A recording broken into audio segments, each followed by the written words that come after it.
প্রত্যেক দেশের মাঝে উগ্র করি যে দেশের এই ভাষা থাকে, আবার এই ভাষার লাই এক এক ডলিয়া লেটারও আছে যিনি নিজেরা দেশের ভাষারে রিপ্রেজেন্ট করে। যার নাম হল দে রাইটিং বা লেখা, আর লেখা হল দে এই লগ্য জিনিস যা দিয়ে ইন্টারনেট আবিষ্কার করিবার আগ্রহত সিটির মাধ্যমে যোগাযোগ করিত। আর ইয়ার তুলতে এখনো বেশ কিছু করা হয় লেখালেখির সাহায্যে, যেন কি যেত পুরানাত দে যেত দূরের হত হইব মানুষজন বাঁচি না থাকিলেও লেখার মাধ্যমে ঘটি যাওয়া সব কিছু বোঝা যায় সহজে। এই লেখার গুণ হইতে গেলে হয়ে শেষ করা না যায়।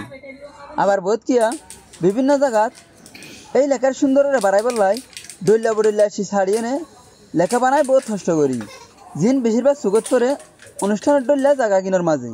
এই ধরনের লেখালেখি সুন্দর লাগিয়ে নে গুড়া হালে বন্ধু বান্ধব ফোয়ারে স্কুলে যায় প্র্যাকটিস করিয়ে নে হাগা ছাড়ি যেহানো লেখা ফুড়াই তুলিত পারে কেমসা তরর 18 বছর বয়সী মোহাম্মদ উসমান, যারা হনুকিয়া ডাকিলে মানায় হাজদিন গরিদে বলি হয়ে যোগ্য।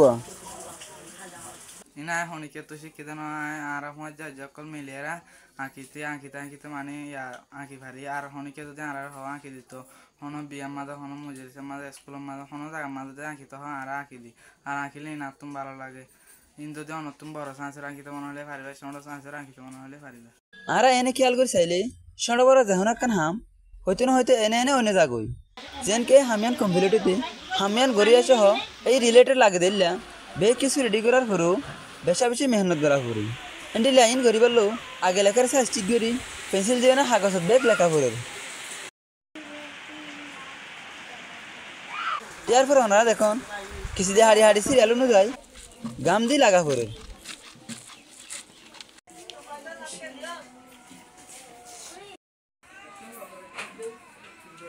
এই পৃথিবী তৈবার আগে অনেকে মারফেটে তুলতে হনাহাম শিখি নয় জিয়ান আরা বেগুনে জানি, কিন্তু হনাহাম শিখিলে এত বেশি কঠিন নয়।